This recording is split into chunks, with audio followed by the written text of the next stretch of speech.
अगली खबर की तरफ रुख कर रहे हैं। अगली खबर एक बार फिर से आपको बता दें देहरादून से, जहां बड़ी खबर है। देहरादून बीजेपी के गांव चलो अभियान का दूसरा दिन है। बीजेपी के दिग्गज नेता प्रवास पर गांव पहुंचे हैं। ग्रामीणों की समस्याओं का समाधान करने के लिए प्रवास पर गांव पहुंचे हैं। लोकसभा चुनाव की तैयारी के चलते अभियान का आयोजन किया गया, अभियान आयोजित हुआ है।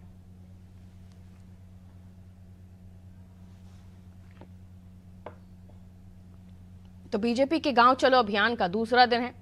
बीजेपी के दिग्गज नेता प्रवास पर पहुंचे। देखिए, लोकसभा चुनाव के लिहाज से बीजेपी अपनी तैयारियों में पूरी तरह से जुट गई है और बीजेपी गांव-गांव जाकर, ब्लॉक स्तर तक जाकर लोगों से मुलाकात करती है, जनता से अपने सरकार के कामों के बारे में बात करती है। तो तमाम वो चीजें हैं जो बीजेपी करती है। खासतौर पर जब चुनावी अभियान में बीजेपी जुटती है तो कोई कसर बाकी ना रह जाए, इसलिए भी बीजेपी की कोशिशें होती हैं। अब बीजेपी के दिग्गज नेता भी गांव के प्रवास पर पहुंच गए अपने अपने क्षेत्रों में। और सोनू हमारे साथ जुड़े हुए हैं, किस तरह के उनके दौरे रहने वाले हैं, क्या कोई पर्टिकुलर उन्होंने मैपिंग की हुई है कि किस तरीके से वो गुजरेंगे अलग अलग गांव से होकर, या फिर अलग अलग नेता जो उनकी कॉन्स्टिट्यूएंसी है, उनके क्षेत्र हैं, वहां जाएंगे।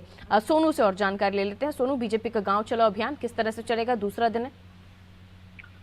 देखिए पारुल, आपने इस समय इस बात को कहा है कि जब बीजेपी चुनावी अभियान में जुटती हुई नजर आती है तो कोई कोर कसर नहीं छोड़ना चाहती है। और ये जो कार्यक्रम है ये केंद्र के नेतृत्व में प्रदेश मुख्यालय पर इस कार्यक्रम की रणनीति बनाई गई और जो बीजेपी का प्रदेश नेतृत्व है उसने अलग अलग स्थानों पर, अलग अलग ग्रामीण क्षेत्रों पर, खासतौर से सीमांत क्षेत्रों पर, और जो जनप्रतिनिधि हैं जैसे राज्यसभा के सांसद हैं उनकी अलग से ग्रामीण क्षेत्रों में प्रवास के लिए जिम्मेदारी तय की है। और मुख्यमंत्री, प्रदेश अध्यक्ष, मौजूदा सांसद, इसके अलावा विधायक, कैबिनेट मंत्री और प्रदेश स्तरीय जो पार्टी के नेता हैं, अलग अलग ग्रामीण क्षेत्रों में प्रवास की इनकी जिम्मेदारी सौंपी गई है। इनके कार्यक्रम तय किए गए हैं और ये कोशिश है बीजेपी की कि अभियान के तहत जो गांव के लोग हैं उनकी समस्याओं को सुना जाए, उनसे संवाद किया जाए, गांव में प्रवास किया जाए, गांव में प्रवास के दौरान